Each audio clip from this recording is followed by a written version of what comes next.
अरे माँ जी, जल्दी चलिए, देखिए आपके घर के बाहर एम्बुलेंस आई है। गायत्री भागती हुई दरवाजे पर आती है। तभी उसकी बहू चांदनी को एम्बुलेंस से बाहर लाया जाता है। हे भगवान, ये मेरी बहू को क्या हो गया? एक्सीडेंट हो गया माँ जी। अरे लेकिन ये कैसा एक्सीडेंट है? चोट तो कहीं नजर नहीं आ रही। अरे माँ जी, दिमाग में अंदरूनी चोट लगी है और ये अपनी याददाश्त खो बैठी है। हैं? मेरी बहू याददाश्त खो बैठी है, अब क्या होगा? अब फिक्र मत करिए, बस इनका अच्छे तरीके से ख्याल रखिए। मैंने दवाइयाँ दे दी हैं, अब मैं चलता हूँ। अगले दिन। अब तेरी तबीयत कैसी है बहू? बहू? किसकी बहू? हम भैरवगढ़ की ठाकुर विक्रम सिंह की बेटी रूपवती हैं। हम एक राजकुमारी हैं और तुम हमारी दासी हो बुढ़िया। अरे बेटा विशाल, बहू कैसी बहकी बातें कर रही है। अरे कुछ मत पूछो माँ, रात को मुझसे अपने पैर दबा रही थी। सर पर चोट लगने की वजह से इसका दिमाग पूरी तरह खराब हो गया है और ये अपने आप को राजकुमारी समझ रही है। तभी वहां चांदनी आ जाती है। तुम दोनों यहाँ क्या खुसुर फुसुर कर रहे हो? कहीं तुम दोनों मिलकर हमारे खिलाफ कोई षड्यंत्र तो नहीं रच रहे हो? हम तुम्हारा सर तलवार से उड़वा देंगे, समझे? अरे नहीं नहीं राजकुमारी जी, हम तो आपके सेवक हैं। भला हमारी इतनी हिम्मत? कहिए, आपने यहाँ हॉल में आने का कष्ट कैसे किया? हमें बहुत भूख लगी है। ए दासी, जल्दी से हमारे लिए भोजन का प्रबंध करो। आज हम शाही कबाब खाएंगे। विशाल अपनी माँ को चांदनी की बात मानने के लिए इशारा करता है। ठीक है राजकुमारी जी, मैं अभी आपके लिए भोजन लेकर आती हूँ। इस तरह विशाल और उसकी माँ ना चाहते हुए भी चांदनी की जी हजूरी में लगे रहते हैं।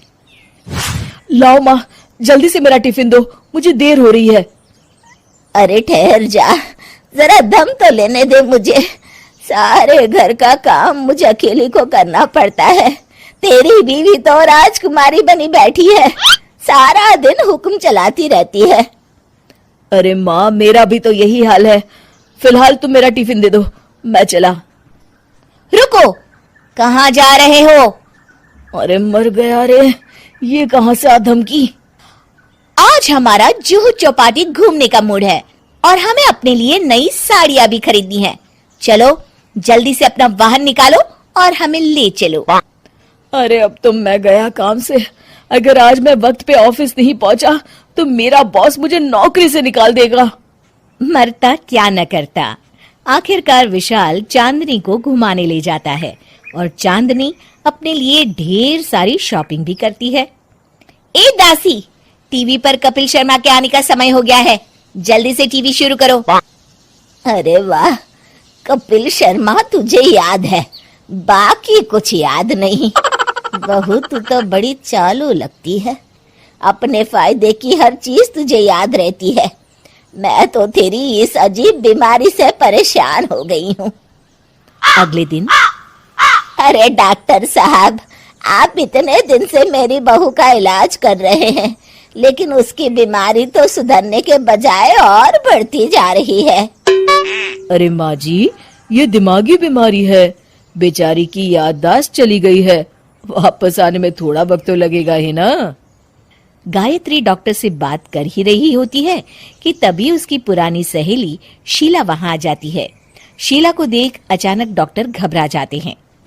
अच्छा माँ जी, मुझे एक मरीज को अर्जेंट देखने जाना है, मैं चलता हूँ। ये कौन था? अरे अब क्या बताऊं शीला, एक एक्सीडेंट भी मेरी बहू की याददाश्त चली गई है। ये डॉक्टर उसका इलाज कर रहा है। ये डॉक्टर कब से बन गया?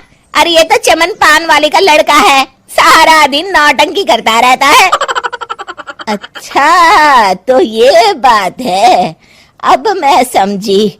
मेरी बहू और ये पान वाले का लड़का दोनों मिलकर मुझे बेवकूफ बना रहे थे। चल तू मेरे साथ। गायत्री शीला को एक बड़ा सा डंडा हाथ में देकर अपनी बहू चांदनी के कमरे में ले जाती है। बहू, ये मेरी सहेली है, एक डॉक्टर है। इसने तेरे जैसे न जाने कितनों का इलाज 2 मिनट में कर दिया है। इसका कहना है कि सर पर जहाँ चोट लगी हो, अगर उसी जगह दोबारा किसी बड़े डंडे से जोर से मारा जाए तो मरीज की याददाश्त वापस आ जाती है। देख, हम डंडा भी लाए हैं। अपनी सास की बातें सुनकर और हाथ में बड़ा डंडा देख चांदनी घबरा जाती है। अरे बाप रे, मैं तो फंस गई। इस डंडे की एक बार की वार से ही मैं तो चारों खाने चित हो जाऊंगी। अब क्या करूं, क्या करूं, क्या करूं? लेकिन गायत्री, डंडा सर पर ठीक उसी जगह लगना चाहिए जहां चोट लगी है।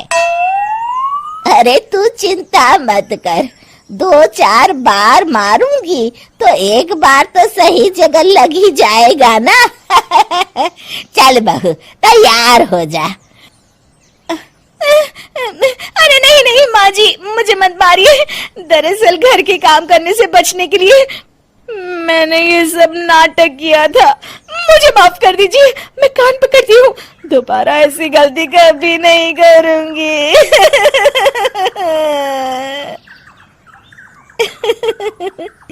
क्यों दोस्तों, कहानी कैसी लगी हमें जरूर बताइएगा।